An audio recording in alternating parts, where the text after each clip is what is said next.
밑에서 예배가 계속 진행되는 관계로 제가 특별히 스탠드도 없고 조금 이게 엉성합니다만 우리 그래도 예배는 같이 계속 드리겠습니다. 오늘은 창세기 말씀, 제가 계속해서 우리 내가 새 일을 행하리니 하는 교회 표에 맞추어서 여러 가지 주제들을 성도들과 함께 지난 수주간에 함께 나누는데, 오늘 이 시간에는 특별히 인물들을 좀 살펴보고 싶습니다. 그래서 계속해서 우리 인물들을 중심으로 해서 하나님께서 어떻게 그들의 생애 속에서 새로운 일을 시작하셨는가, 이것도 우리가 함께 살펴보게 될 텐데, 오늘은 그 첫 번째 시간으로 우리 아브라함을 함께 살펴보겠습니다. 우리 잘 아는 내용의 말씀이지만 특별히 아브라함과 관련되어서 우리 12장에 처음 등장을 하는데, 처음에 있는 12장 5절의 말씀을 함께 나누고 나서 그 말씀을 나누도록 하겠습니다.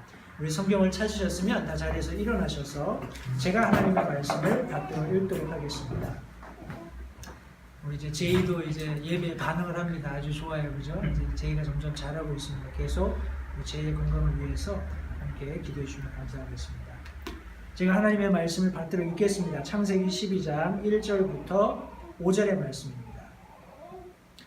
그런데 전에 주께서 아브라함에게 이르시되 너는 내 고향과 친족과 아버지 집에서 나와 내가 네게 보여줄 땅으로 가라. 내가 너로부터 큰 민족을 만들고 내게 복을 주어 내 이름을 크게 하리니 내가 복이 되리라. 너를 축복하는 자들에게 내가 복을 주고 너를 저주하는 자에게는 내가 저주를 내리리니 내 안에서 땅의 모든 가족이 복을 받으리라 하셨더라. 이처럼 아브라함이 주께서 자기에게 말씀하신 대로 떠나갔고 롯도 그와 함께 갔으며 아브라함이 하란을 떠날 때에 75세였더라. 아브라함이 자기 아내 사레와 자기 조카 롯과 하란에서 자기들이 모은 모든 소유와 또 자기들이 얻은 혼들을 데리고 가니라. 그들이 가나안 땅으로 들어가려고 떠나서 가나안 땅에 들어가니라. 오늘 본문의 말씀을 가지고 아브라함, 믿음으로 길을 떠난 사람, 이런 제목을 가지고 성도님과 함께 말씀을 나누겠습니다. 말씀을 위해서 잠시 기도하겠습니다. 하나님 감사합니다. 오늘 다시 한번 저희들에게 귀한 주의를 허락하셔서 참 하나님께서 우리에게 이루어 주신 무엇보다 놀라운 참 구원의 그 은혜를 감사하며 찬양하며 이렇게 함께 살아계신 하나님 앞에 예배할 수 있는 이 귀한 특권을 다시 한번 감사를 드립니다. 오늘 나누게 된 말씀을 통해서 어떻게 아브라함이 하나님 앞에 은혜를 입게 되었고 또 하나님께서 그의 생애 가운데 어떻게 놀라운 일을 이루실 수 있었는가를 함께 상고하기 원합니다. 저희들에게 지혜를 주셔서 말씀을 통해서 새로운 깨달음을 얻을 수 있도록, 또 그런 새로운 깨달음들이 우리의 삶의 변화를 가져오는 귀한 결단들이 있을 수 있도록 함께 해주시기를 간절히 원하오며 예수님의 귀하신 이름으로 기도했습니다. 아멘. 자리에 앉으십시오. 오전에 굉장히 날씨가 화창했는데 갑자기 이렇게 날씨가 어두워지고 이렇게 비가 옵니다. 지금 일기가 고르지 않기 때문에 특별히 성도님들 건강에 유의하시면 좋겠습니다. 제가 우리 오늘 본문 말씀을 나누기 전에 제가 창세기 말씀을 이제 새로 읽고 있습니다. 새로 읽으면서 하나님께서 참 놀랍게 세대들을 나누어 놓으시고 또 우리 창세기 5장 말씀 우리가 흔히 죽음의 장이라고 얘기하는데 그들의 세대들이 어떠했고 그들이 어떻게 자손들을 생산해내는가 하는 그런 쭉 내용들의 말씀을 제가 도표를 이렇게 만들어 봤습니다. 여러분 잘 보이실지 모르겠는데 이게 폰트가 작아가지고 전혀 안 보이네요. 근데 우리 창세기 5장 말씀에 보시면 거기 하나님께서 우리 아담으로부터 시작해서 우리 셋이 있고요. 그 아들 셋이 있고 에노스가 있고 게난, 마할랄레엘, 야렛 하는 식으로 이렇게 계속 계보들이 쭉 성경에 기록되어 있습니다. 그리고 그들의 생애들이 쭉 성경에 기록되어 있는데 제가 이것을 우리 엑셀을 가지고 만들어 봤어요. 만들어 보니까 여러분 보시는 것처럼 거의 한 900년 정도 됩니다. 지금 여러분 900년 살라고 하면 살 수 있으시겠어요? 그런데 여기 지금 세대들을 보면 거의 아담도 그렇고 900세가 되는 그런 연수들을 살면서 쭉 이어져 온 모습을 볼 수 있습니다. 우리가 잘 아는 것처럼 우리 무드셀라라고 하는 인물이 있습니다. 무드셀라는 969년으로 가장 오래 산 사람 중에 하나입니다. 우리 성경에 기록된 인물 중에. 지금 무드셀라가 죽는 해에 노아의 홍수가 일어났어요. 그래서 우리 성경이 말씀하고 있는 것처럼 하나님께서 얼마나 우리 인간들에게 은혜로우셨던가 하는 그런 내용들의 말씀을, 우리가 성경 말씀을 이렇게 문자적으로 볼 때는 잘 모르는데 그것을 이렇게 도표로 옮겨 놓으면 굉장히 아주 효과적으로 하나님이 얼마나 공의하시고 은혜로우신가 하는 것을 살펴볼 수 있습니다. 우리 다음 차트는 우리 창세기 우리 11장 마지막 부분에 나오는 말씀들입니다. 여기는 우리 셈의 후손들, 우리 노아의 아들이었던 셈의 후손들로서의 그런 족보들이 쭉 나와 있어요. 거기 우리가 잘 아는, 오늘 우리가 공부하게 될 아브라함이라든지 이삭, 야곱, 이런 이삭과 야곱은 지금 11장에는 언급되어 있지 않습니다. 우리가 성경을, 창세기를 계속 공부하다 보면 우리 이삭이나 야곱도 우리 이 계보 속에 집어넣을 수 있다는 것을 알 수 있어요. 근데 우리 아브라함에서 창세기 11장에 그 계보가 끝이 나고 12장부터는 이제 이 아브라함의 세대들에 대해서 창세기 마지막까지 성경이 쭉 이어지는 것을 볼 수 있습니다. 웬과 아니 우리 신약에서도 언급된 것처럼 아브라함을 우리 무슨 조상이라고 하죠? 아브라함을 믿음의 조상이라고 합니다. 때문에 그 이전 세대들은 어찌 보면 하나님의 섭리 속에서 살고 자녀들을 생산하고 죽고 하는 이런 과정들이었지만, 아브라함도 그와 같은 똑같은 육신적인 프로세스는 가지고 있었지만, 우리가 성경에서 우리가 읽고 이해할 수 있는 것처럼 이 아브라함의 세대부터는 하나님을 믿는 믿음을 요구하시고, 그 하나님이 요구하신 믿음을 가지고 하나님 앞에 나올 때 구원하시는 하나님의 어떤 계보 속에 집어넣으시는 그런 놀라운 특별하신 은혜와 섭리를 성경이 우리에게 말씀해 주고 있습니다.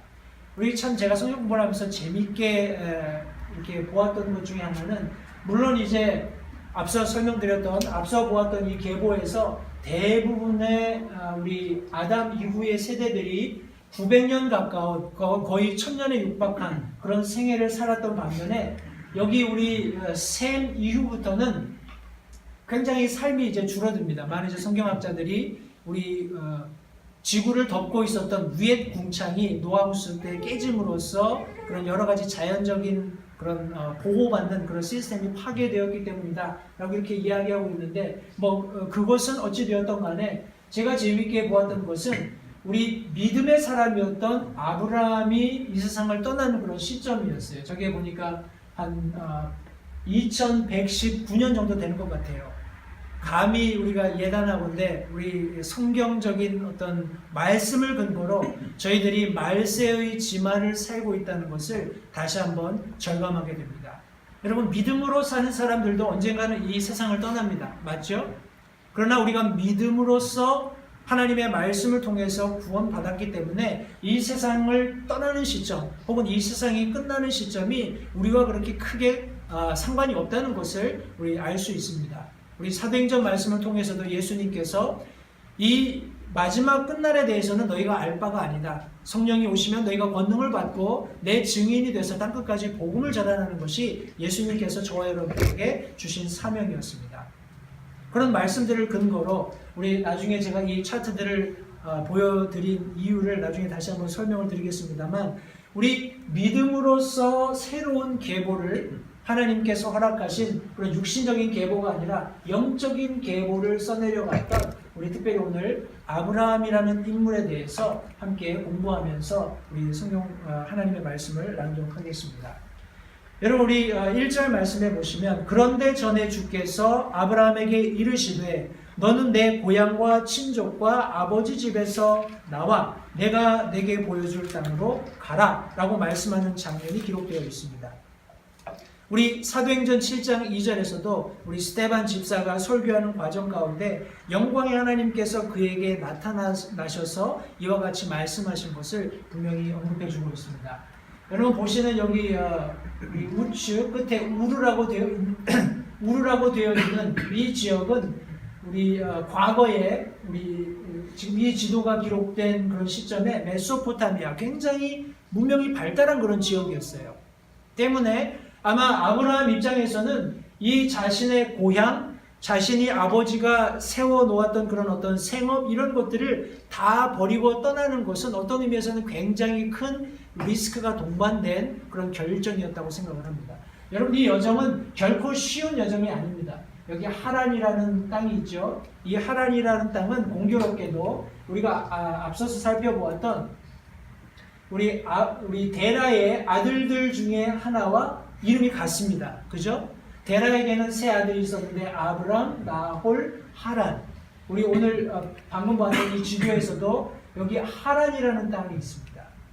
생각해 보세요. 아브라함이 그의 아버지와 함께 모든 가족들을 데리고 여행하는 과정 가운데 이제 여기서 하란이라는 곳에 머물면서 성경 말씀에 의하면 우리 11장 31절 말씀에 갈대아의 우르에서 떠나 가나안 땅으로 가려 하였으며 하란에 이르러 거기 거했다라고 말씀하고 있어요. 아마도 하란이 젊은 나이에 죽었기 때문에 아버지를 앞서갔기 때문에 이 데라의 입장에서는 이 하란이라는 독특한 지명을 가진 곳이 마치 자기 아들처럼 여겨졌을지도 모릅니다. 때문에 데라는 우리 32절 말씀에 보면 데라의 생애가 205년이며 데라가 하란에서 죽었다라고 말씀하고 있어요. 그 땅에 머물면서 아들을 그리워하면서 하나님께서 명령하신 지금 약속의 땅으로 가지 못하고 거기 주저앉아 있는 그런 아브라함과 그의 일행들의 모습을 우리가 엿볼 수 있습니다. 그러나 하나님께서는 계속해서 아브라함의 마음을 새롭게 하셨습니다. 우리 여기 4절 말씀, 12장 4절 말씀에 보시면 아브라함이 하란을 떠날 때 우리 아버지가 하란에서 죽고 하란에서 다시 하나님께서 약속한 땅으로 떠나갈 때 우리 나이가 75세였다라고 말씀하고 있습니다. 여러분, 제가 앞서 보여드렸던 차트에서 아브라함의 생애가 우리 175년입니다. 175살을 살았어요. 그러니까 여기 지금 약속대로 우리 하란에서 75세에 떠났으니까 우리 얼마 만에 땅에 우리 나중에 우리 전체적인 계산을 해보면 그가 믿음으로 산 생애가 그렇게 많지 않다라는 거예요. 우리 인간의 연수로 우리 지금 오늘날의 나이로 따진다면 거의 한 3, 40이 돼서 예수 믿었다는 겁니다. 여러분, 그런 어떤 하나님을 믿는 믿음을 가지고 우리가 무엇인가를 한다라고 했을 때 나이가 중요하지 않다는 것을 성도님들 기억하시기 바라요. 오늘 제가 여러 가지 설명들을 많이 드렸습니다만 우리 요컨대 하나님께서 오늘 특별히 아브라함의 생애를 통해서 우리 생애, 개별적으로 저와 여러분들의 생애에 참 놀랍고 큰 일을 행하시기 원하는데 그러기 위해서 우리가 알아야 할 적어도 3가지 조건이 있다고 우리 본문의 말씀이 저와 여러분들에게 말씀해 주고 있기 때문에 오늘 그것을 함께 나누려고 합니다. 여러분 기억하십시오. 아직 우리 아브라함은 성경 말씀에서처럼 아브라함이 아니라 아브라함이었어요. 나중에 하나님께서 그와 그 아내의 이름을 개명해 주십니다. 우리 아브라함이라는 것은 높은 아버지라는 그런 의미가 있고 아브라함이라는 것은 많은 사람들의 아버지라는 의미가 있습니다. 여러분, 권위를 가지고 내가 뭘 주장하고 이렇게 하는 것보다는 많은 사람들에게 은혜를 끼치는 그런 어떤 삶을 하나님께서 아브라함을 통해서 이루어 가셨는데 오늘 그의 생애 속에서 성경은 첫 번째로 그가 명령을 받았다고 말씀해 주고 있습니다. 그가 명령을 받았다라고 말씀해 주고 있어요. 우리 다시 1절 본문의 말씀에 가시면 하나님께서 아브라함 너는 내 고향과 친족과 아버지 집에서 나와 내가 내게 보여줄 땅으로 가라 라고 명령하고 계세요. 여러분, 이 명령은 하나님께로부터 오는 것이라는 사실을 잊지 마시기 바랍니다. 여러분, 이것을 망각할 때 굉장히 많은 삶의 시련과 어려움들이 생길 수밖에 없습니다. 하나님께서는 저와 여러분들을 향해서 말씀하고 계세요. 저와 여러분들이 가지고 있는 이 성경은 하나님의 명령들로 가득 차 있습니다. 여러분, 이것을 우리가 정확하게 알고 이해하는 것이 왜 중요하냐 하는 것은 우리 창세기 3장 말씀을 읽어보면 알 수 있습니다.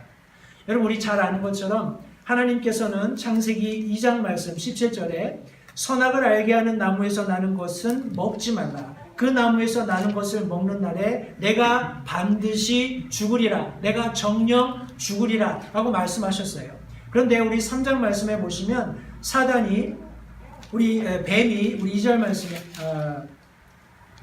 여기 1절 말씀해 보시면 그가 여자에게 이르되 참으로 하나님께서 말씀하시기를 너는 동산의 모든 나무에서 나는 것을 먹지 말라 하시더냐. 뭉뚱그려서 하나님께서 금하신 그런 어떤 금단의 열매를 포함한 모든 그런 나무 열매를 이렇게 망라하면서 질문을 던졌습니다.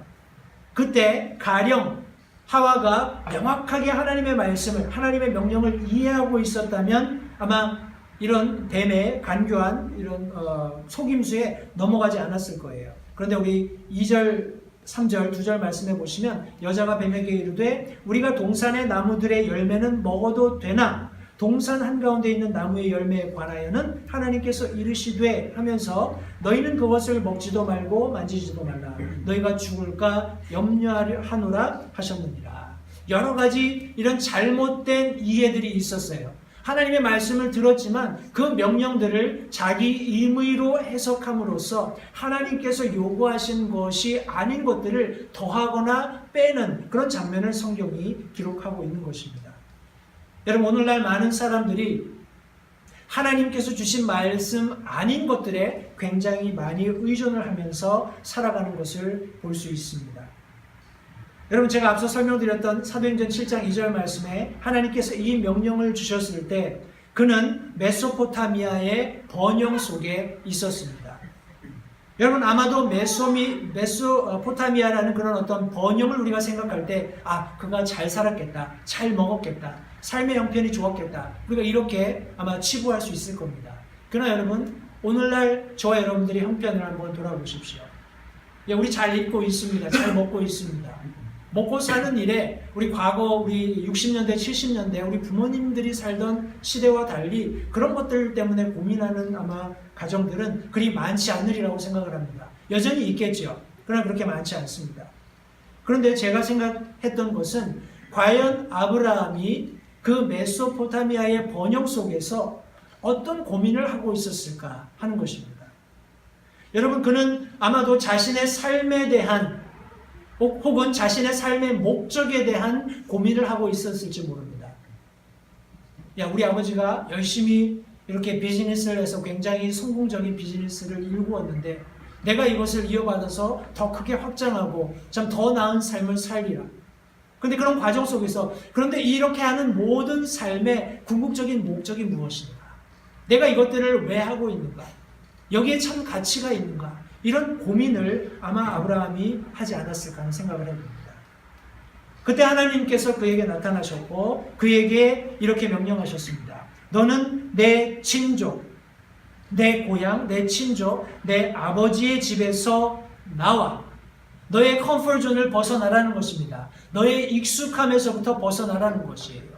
내가 좋다고 생각하는 그런 환경들로부터 한번 발자국을 떼어서 내가 너에게 약속할 땅으로 한번 가보라 라고 권면해 주고 있는 것입니다. 여러분, 우리는 우리의 삶의 가치, 목적 이런 것들에 대해서 진지하게 고민해 본 적이 있는지 우리 자신을 한번 돌아볼 필요가 있다고 생각합니다. 여러분, 과연 저와 여러분들이 살아가고 있는 삶 속에서 저와 여러분들을 정말 믿음으로 움직이게 할 만큼 고민하고 하나님께로부터 어떤 명령을 받은 적이 있는지, 하나님의 말씀이 저와 여러분들에게 진리를 말씀해 주십니다. 하나님의 말씀이 저와 여러분들에게 진정한 삶의 가치를 말씀해 주신다는 거예요. 하나님의 말씀이 저와 여러분들의 생애를 통해서 하나님께서 이루고자 하시는 것이 무엇인지를 말씀해 주신다고 저는 믿습니다. 그렇다면 과연 저와 여러분들은 내가 있는 삶 속에서 과연 내가 믿음으로 어떻게 사는 것이 옳은가, 내가 믿음으로 어떻게 결정하는 것이 맞는가 하는 그런 심각한 결단을 내릴 만큼 하나님께로부터 받은 명령이 있느냐 하는 것입니다. 여러분, 하나님께서 주시는 명령들은 분명한 방향과 목표를 제시한다는 것을 잊지 마시기 바라요. 여러분, 세상에 허황된 많은 그런 어떤 뭐라고 할까요? 사탕발림 같은 유혹들은 처음에 우리가 보기에는 내가 이 명령을 따르면, 이 말을 따르면 내가 진짜 부하게도 될 것 같고 유명하게도 될 것 같고 세상이 말하는 그런 어떤 프로스페리티를 내가 얻을 수 있을 것 같다는 그런 생각을 합니다. 그러나 그 결과는 참담하기 그지없습니다. 그러나 하나님께서 우리에게 무엇을 명령하셨을 때 그 주시는 명령은 분명한 방향과 목표를 제시하고 있다는 사실을 잊지 마시기 바랍니다. 요한복음 14장 6절 말씀에 성경은 예수님께서 그에게 이르시되 내가 곧 길이요 진리요 생명이니 나를 통하지 않고는 아무도 아버지께 오지 못하느니라 라고 분명히 말씀하고 계십니다. 예수님께서는 분명히 방향을 제시하셨습니다. 예수님께서는 분명히 방법을 제시하셨어요. 예수님께서는 분명한 결과를 보여주고 계십니다. 내가 곧 길이요 진리요 생명이니 예수 그리스도를 따르는 삶이야말로 예수님께서 우리에게 제시하는 삶을 따르는 삶이야말로 하나님의 명령을 우리가 받아 누릴 수 있는 가장 큰 행복이 보장된 삶이라는 것을 성도님들 잊지 마시기 바랍니다. 여러분 하나님께서 우리에게 무엇인가 명령하셨을 때 우리에게 버려야 할 것이 있다는 것을 또한 잊지 마시기 바랍니다. 하나님께서 아브라함에게 적과 꿀이 흐르는 가나안 땅을 약속하셨어요. 실제적으로 그 땅은 이스라엘 백성들에게 귀속된 또 귀속될 땅으로 성경은 언급하고 있습니다.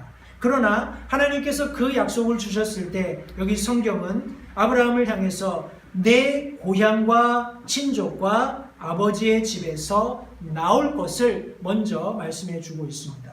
여러분 우리 흔히 그런 얘기 많이 하잖아요. 하나님 내가 로또가 당첨이 되면 내가 11조 하겠습니다. 아니 내가 절반을 띄어서 뭐 선교헌금도 하고 뭐 건축헌금도 하고 하겠습니다. 그런데 하나님은 그 반대세요. 네가 믿음으로 무엇인가 드린다면 네가 믿음으로 무엇인가 행한다면 내가 이것을 주겠다라고 역으로 말씀하고 계세요.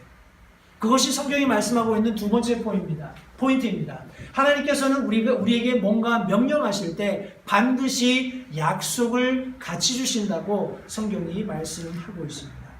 여러분 2절, 3절 말씀을 보십시오. 창세기 12장 우리 2절, 3절 말씀해 보시면 내가 너로부터 큰 민족을 만들고 내게 복을 주어 내 이름을 크게 하리라. 내가 복이 되리라. 너를 축복하는 자들에게 내가 복을 주고 너를 저주하는 자들에게 내가 저주를 내리리니 내 안에서 땅의 모든 가족이 복을 받으리라 하셨더라. 하나님께서 말씀하셨을 때 단지 우리에게 무엇을 하라고 명령하실 뿐만 아니라 그 명령에 뒤따르는 약속을 우리에게 주신다고 성경이 말씀하고 있습니다. 여러분 근데 하나님께서 우리에게 무엇인가 약속하셨을 때 여러분 보십시오. 아브라함의 입장에서도 하나님께서 내가 너로 큰 민족을 만들겠다. 내게 복을 주고 내 이름을 크게 하겠다. 네가 복의 근원이 되겠다. 이런 말씀을 하나님께서 아브라함에게 하셨을 때 이것은 실제적으로 눈에 보이는 것도 아니고 손에 잡히는 것도 아닙니다. 맞죠?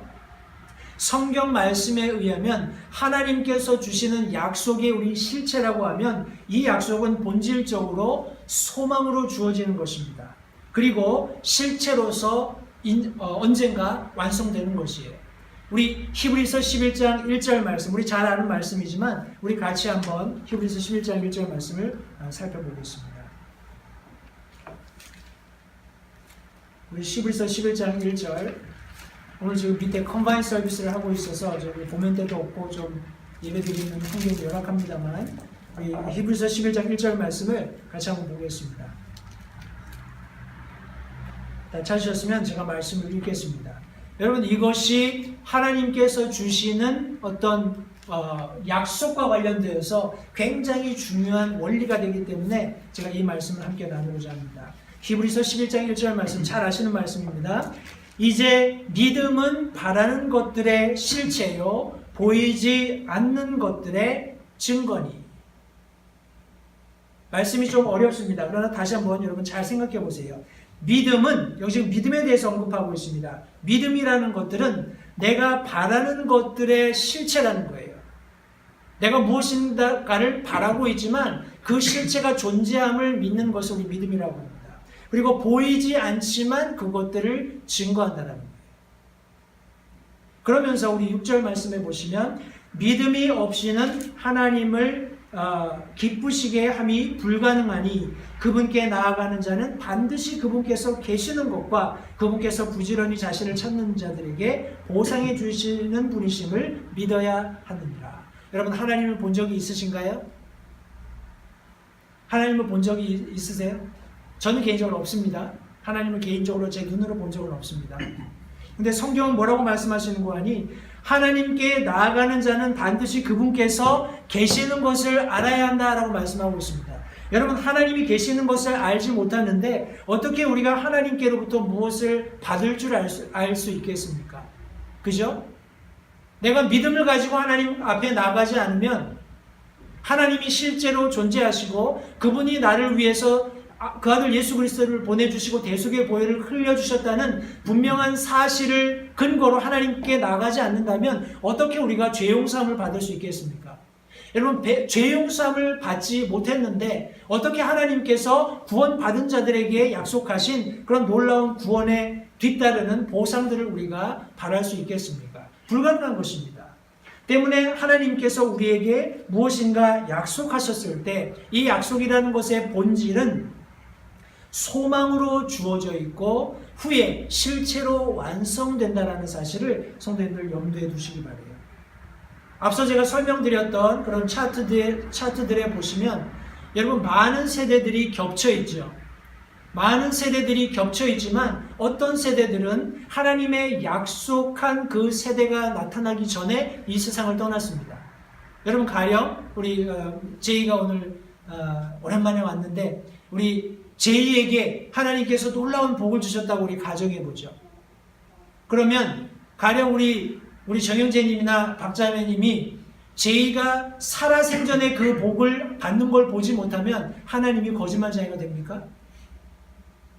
아니죠. 우리 눈으로 꼭 볼 필요가 없다라는 거예요. 왜냐하면 하나님께서 그렇게 약속하셨으면 그것은 내가 내 세대에서 볼 수 있으면 기쁜 일이지만 내 세대에서 보지 못한다 하더라도 제이에게 하나님께서 약속하신 그런 복이 베풀어질 것이라는 사실을 우리가 믿기 때문에 감사할 수 있다는 말씀입니다. 여러분, 저와 여러분들의 삶 속에서도 그와 같은 일들은 얼마든지 일어납니다.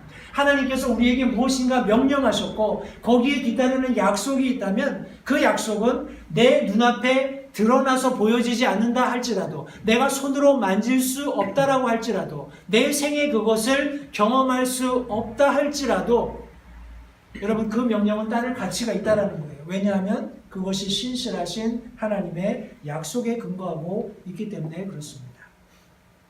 그런데 성도님들 생각해 보십시오.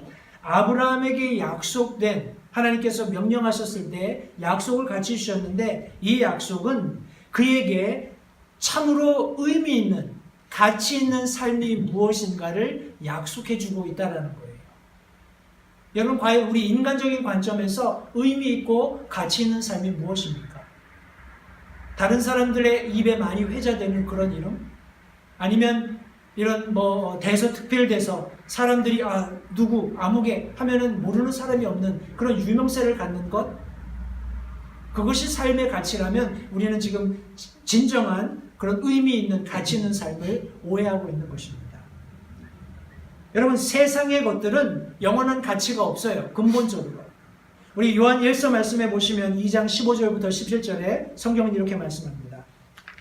세상이나 세상에 있는 것들을 사랑하지 말라. 어떤 사람이 세상을 사랑하면 아버지의 사랑이 그 속에 있지 아니하니 세상에 있는 모든 것, 즉 육신의 정욕과 안목의 정욕과 인생의 자랑은 아버지에게서 나지 아니하고 세상에서 나느니라.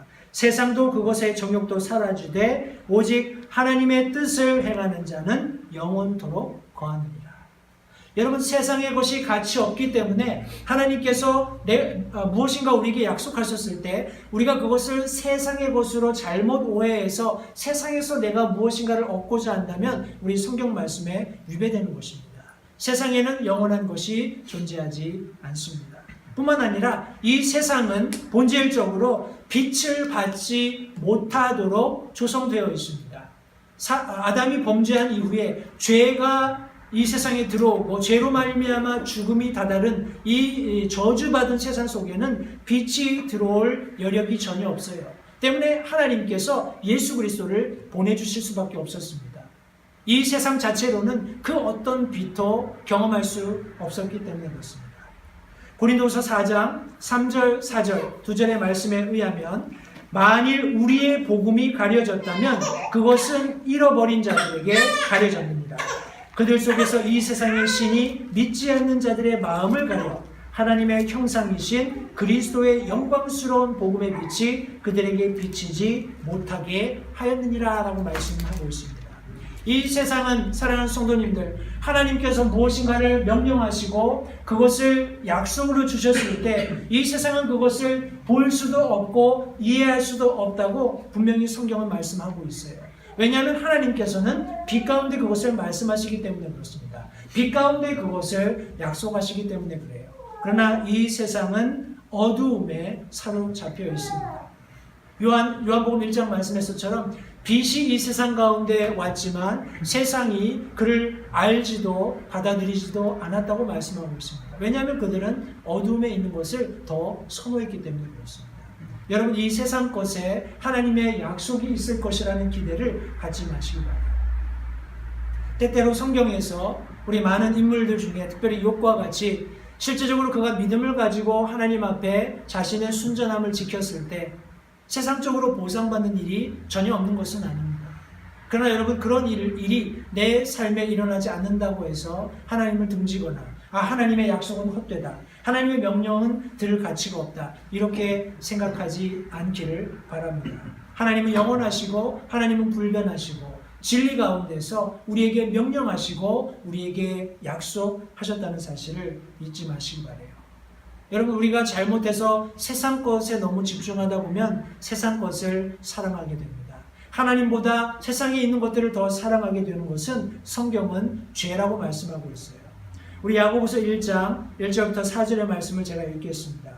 너희 가운데서 전쟁과 싸움이 어디로부터 나느냐? 너희 지체 속에서 싸우는 너희의 정욕들로부터 나지 아니하느냐? 너희가 욕심을 내도 갖지 못하고 죽여서 갖고자 해도 얻지 못하나니 너희가 다투고 싸워도 갖지 못함은 너희가 구하지 아니하기 때문이요 너희가 구하여도 받지 못함은 그것을 너희의 정욕에 쓰려고 잘못 구하기 때문이다. 너희 간음하는 남자들과 간음하는 여자들아, 세상과 친구가 되는 것이 하나님과 원수 되는 것인 줄을 너희가 알지 못하느냐? 그러므로 누구든지 세상의 친구가 되고자 하는 자는 하나님의 원수가 되느니라 라고 말씀하고 있습니다. 여러분, 하나님께서 세상적인 그런 어떤 물질들을 가지고 때때로 우리들에게 어떤 복을 허락하실 때가 있습니다. 그러나 그것만을 바라면서 그것만이 하나님께서 명령하셨을 때 우리가 받을 수 있는 유일한 약속이라고 잘못 생각하게 된다면 자칫 우리가 세상을 사랑하는 길로 들어설 수 있다는 거예요. 그것이 성경은 하나님과 원수가 되는 길이라고 말씀하고 있습니다. 사랑하는 성도 여러분, 하나님께서 우리에게 복을 약속하셨을 때 아브라함과 같이 내가 내게 복을 주겠다, 내가 복의 근원이 되겠다라고 말씀하셨을 때 이것은 아브라함의 생에 있어서 진정한 그의 삶의 가치, 진정한 삶의 의미가 무엇인가를 분명히 보여주고 있는 것입니다. 성도님들, 우리 복의 근원이 되고 싶으신가요? 하나님께서 약속하신, 하나님께서 말씀하신 참 복의 근원이 되고 싶으신가요? 우리 성경은 그 복의 실체가 무엇인지를 다음과 같이 말씀하고 있습니다. 여러분, 우리 시편 1편 말씀을 같이 한번 보겠습니다. 제가 말씀을 읽겠습니다. 몇 절 되지 않기 때문에 시편 1편입니다. 시편 1편 말씀에 보시면 경건치 아니한 자들의 계획대로 걷지 않고 죄인들의 길에 서지 아니하며 모욕하는 자들의 자리에 앉지 아니하는 사람은 복이 있나니 그는, 지금 복 있는 사람에 대해서 계속해서 부연 설명합니다.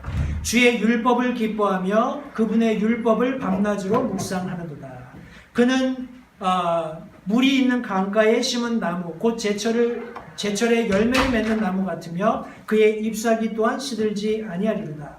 그가 하는 것은 무엇이든지 형통하리로다. 경건치 아니한 자들은 그렇지 아니하며 오직 바람에 날리는 겨와 같도다. 그러므로 경건치 아니한 자들이 심판대에 서지 못하며 죄인들이 의로운 자들의 회중에 들지 못하리니 의로운 자들의 길은 주께서 아시나 경건치 아니한 자들의 길은 망하리로다 라고 말씀하고 있습니다. 여러분 지금 여기 경건한 자들과 경건치 아니한 자들을 설명하시면서 경건한 사람들은 복이 있는 사람이다, 행복한 사람이다, 기쁜 사람이다 라고 성경이 말씀하고 있습니다. 그런데 이 시편 1편의 핵심이 무엇입니까? 하나님께서 복을 주셔서 경건하여서 하나님께 복을 받는 사람은 우리 8절 말씀에 의하면 주께서 아신다라는 거예요. 하나님께서 알아주신다라는 겁니다. 여러분, 저와 여러분들이 사는 삶을 하나님께서 알아주신다면 저와 여러분들은 복받은 사람들이에요. 복이 있는 사람들입니다. 여러분, 저와 여러분들이 살아가는 오늘의 삶, 과연 하나님이 알고 계실까요? 때때로 우리는 우리 삶을 하나님이 없어도 괜찮은 것처럼 살고 있지 않은지 한번 되돌아볼 필요가 있습니다. 내가 지금 삶에 직면한 이 문제, 내가 하나님 도움 없이도 해결할 수 있습니다. 내가 이런 가지고 있는 인간적인 어떤 관계의 문제, 하나님의 도움 없이도 살고 있습니다. 내 가족의 문제, 직장의 문제, 학업의 문제, 여러 가지 삶에 닥치는 문제들을 하나님의 도움이 없이도 살 수 있다면 저와 여러분들은 성경이 말씀하는 복 있는 사람이 아니라는 것을 잊지 마시기 바라요. 매일 매순간 하나님의 도움을 구하면서 하나님의 도움이 없으면 내가 단 하나도 무엇인가 할 수 없을 것처럼 살아가는 그런 삶이 저와 여러분들에게 요구된다는 사실을 성도님들 잊지 마시기 바랍니다. 여러분이 마태복음 5장 산상수훈의 말씀도 잘 알고 있습니다. 산상수훈 말씀이 언급하고 있는 여기 복 있는 사람도 그와 다르지 않습니다. 우리 산상수훈 마태복음 5장 말씀에 보시면 우리 3절 말씀에 영이 가난한 자들은 복이 있나니 하늘의 왕국이 그들의 것이기 때문이요. 애통하는 자들은 복이 있나니 그들이 위로를 받을 것이기 때문이요. 온유한 자들은 복이 있나니 그들이 땅을 상속받을 것이기 때문이요. 의에 줄이고 목마른 자들은 복이 있나니 그들이 배부를 것이기 때문이요. 긍휼을 베푸는 자들은 복이 있나니 그들이 긍휼을 얻을 것이기 때문이요. 마음이 순수한 자들은 복이 있나니 그들이 하나님을 볼 것이기 때문이요. 화평케 하는 자들은 복이 있나니 그들이 하나님의 자녀라 불릴 것이기 때문이요. 의로 인하여 핍박받는 자들은 복이 있나니 하늘의 왕국이 그들의 것이기 때문이라. 여러분 보십시오. 인간적인 관점에서 애통하는 사람, 온유한 사람, 의에 줄이고 목마른, 긍휼을 베푸는, 마음이 순수한, 화평을 추구하는, 의로 인해 핍박받는 사람, 여러분 어떤 그런 설명에서도 우리가 추구하거나 흠모할 만한 그런 대상들이 전혀 없다는 것을 쉽게 여러분들 알 수 있으실 겁니다. 그런데 이런 대상들을 성경은 복이 있다라고 말씀하고 있습니다. 그들은 인간적인 관점에서 부유를 누리고 있지도 못합니다. 명성을 얻을 수도 없어요. 다른 사람으로부터 어떤 그런 흠모의 대상이 될 만한 그런 아무런 그런 매력이 없습니다. 그럼에도 불구하고 하나님의 관점에서 영이 가난하고 애통하고 온유하며 의에 줄이고 목마른, 긍휼 베풀며 마음이 순수한, 화평을 추구하며 의로 인해 핍박받는 자들을 복이 되다. 그들이 복되다. 그들이 행복한 사람들이다. 그들이 참으로 기쁜 사람이다 라고 언급하고 있는 것입니다. 여러분, 저와 여러분들은 복의 실체가 되어야 합니다. 하나님께서는 그것을 우리에게 약속으로 주셨습니다. 저와 여러분들이 추구하는 것이 이 세상 것이 되어서는 아니 되겠습니다. 하나님께서 우리를 인정하시는, 또 하나님께서 많은 영적인 것들로, 하늘에 있는 것들로, 신령한 것들로 보상하시는 그런 삶이야말로 진정한 하나님의 명령을 따르는 삶이며 하나님의 약속을 보장받는 삶이라는 것을 성도님들 잊지 마시기 바랍니다. 여러분, 하나님이 우리에게 명령을 주셨기 때문에 하나님의 놀라운 일을 우리가 이루어갈 수 있습니다. 우리 생애 속에서. 또 하나님께서 우리에게 약속을 주셨기 때문에 우리가 그 명령을 추구할 수 있는 어떤 힘이 생겨났습니다. 그런데 가장 중요한 것이 하나 남았습니다. 우리 아브라함 생애 속에서 발견되는 가장 중요한, 하나님께서 새로운 일을 이루시는 그런 어떤 데 있어서 우리가 할 수 있는 요소가 있다면 바로 실천입니다.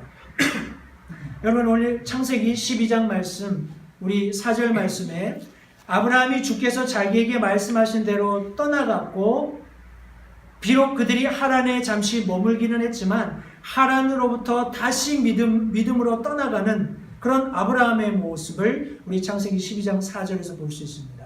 또 우리 5절 말씀해 보시면 아브라함이 자기 아내 사레와 자기 조카 롯과 하란에서 자기들이 모은 모든 소유와 또 자기들이 얻은 혼들을 데리고 가니라. 그들이 가나안 땅으로 어떻게 했다고요? 들어가려고 떠나서 가나안 땅에 들어갔다라고 말씀하고 있습니다. 여러분, 우리 한국 속담에 작심삼일이란 말이 있습니다. 그죠?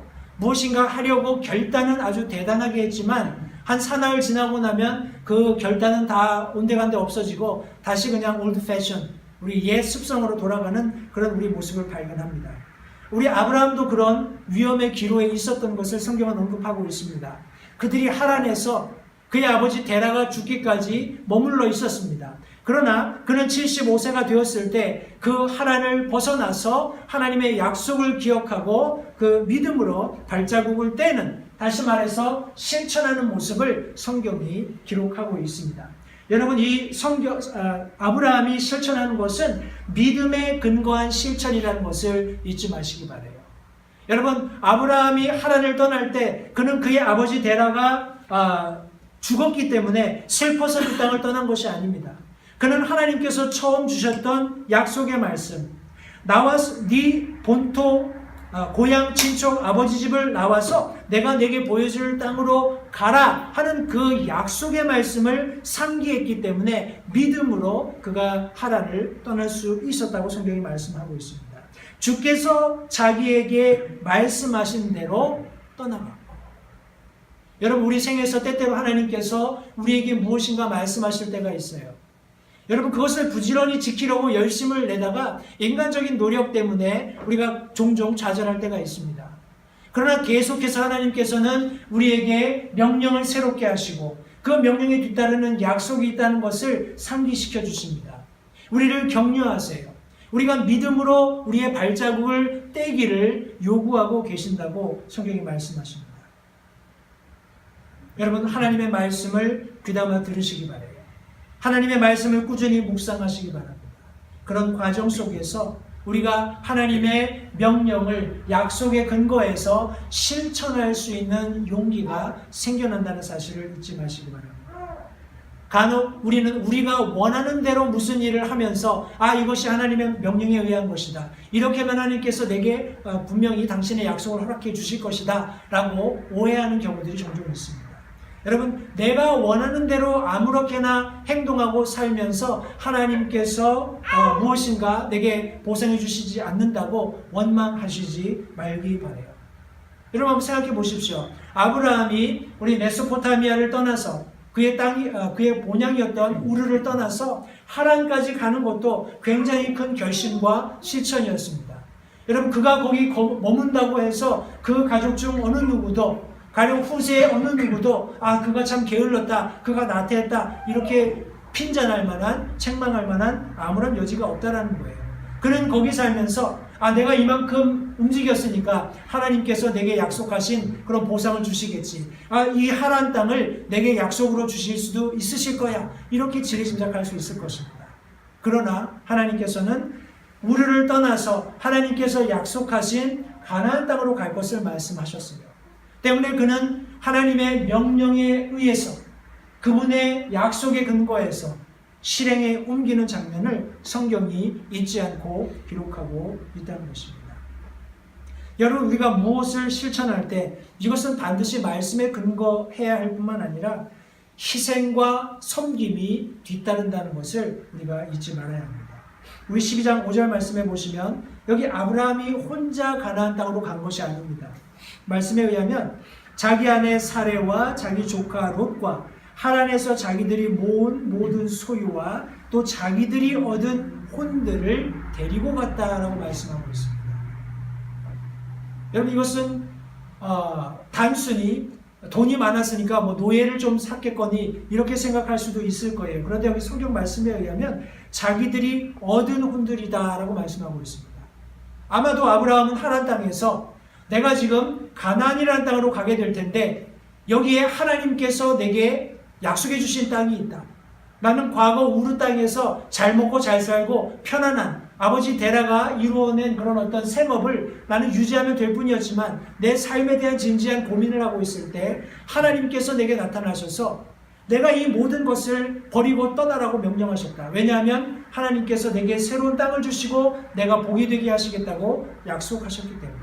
아마 그런 놀라운 하나님께서 주신 비전을 품고 자기가 있는 곳에서 최선을 다해서 하나님께서 자기 삶에 이루고자 하시는 일들을 선전했는지도 모릅니다. 때문에 성경은 그가 많은 혼들을 얻게 되었다라고 말씀하고 있습니다. 여러분, 이런 많은 가족들과 친족들과 또 새롭게 얻은 혼들을 함께 데리고 여행을 하는 것은 그리 쉬운 일이 아니었으리라고 생각을 합니다.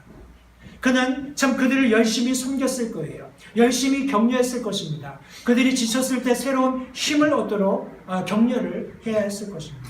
그러나 그는 그것을 마다하지 않았어요. 때문에 그는 실제적으로 하나님께서 하라고 하신 일들을 온전히 행할 수 있었던 것입니다. 여러분, 우리가 실천하는 과정 가운데 잊지 말아야 할 것은 우리가 분명한 목적지에 다다를 때까지 절대로 실망하거나 낙심하지 말아야 합니다. 우리 마지막으로 갈라디아서 말씀을 같이 한번 보겠습니다. 갈라디아서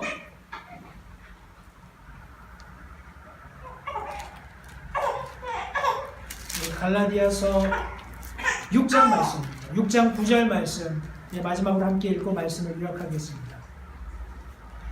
갈라디아서 6장 9절 말씀, 우리가 잘 행하는 가운데 지치지 말지니 우리가 기진하지 아니하면 정하신 때에 거두리라. 다시 한번요. 우리가 잘 행하는 가운데 지치지 말지니 우리가 기진하지 아니하면 정하신 때에 거두리라. 여러분, 하나님께서는 언제나 이 세 가지 원리를 가지고 우리 삶 가운데 말씀하십니다. 하나님께서는 우리 삶 가운데 놀라운 새 일을 이루고자 하십니다. 우리가 복의 근원이 되기를 원하세요. 때문에 하나님께서는 하나님의 말씀을 통해서 우리에게 명령하십니다. 여러분, 하나님께서 무엇을 명령하셨을 때 그 명령은 빈말이 아닙니다. 하나님의 약속들로 가득 차 있다는 것을 성도님들 잊지 마시기 바라요. 우리가 하나님의 말씀을 읽는 것, 하나님 앞에 기도하는 것, 하나님 앞에 예배하는 이 모든 일들은 하나님이 물론 명령하셨지만 그 안에 놀라운 약속들이 함께 있다는 사실을 잊지 마시기 바랍니다. 우리가 하나님의 명령을 약속에 근거해서 실천하게 될 때 하나님의 놀라운 일들이 우리 생애 가운데 일어나는 겁니다. 앞서 제가 보여드렸던 그런 성경 공부들을 근거로 한 여러 가지 차트들이 증명해 주는 것처럼 여러분, 우리가 하나님의 말씀을 부지런히 연구하면 우리가 전에 알지 못했던 새로운 놀라운 일들을 우리가 깨달을 수 있게 된다는 거예요.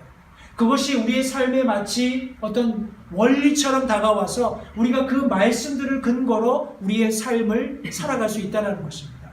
여러분, 실천이 있기 위해서는 반드시 하나님의 말씀을 부지런히 상고하면서 하나님이 내게 무엇을 명령하시는가, 하나님이 내게 무엇을 요구하시는가를 부지런히 우리 탐구해야 합니다. 그러면 놀랍게 그 이면에 많은 약속들이 있다는 것을 발견하게 될 것입니다. 여러분, 이 약속들을 굳게 붙드시기 바라요.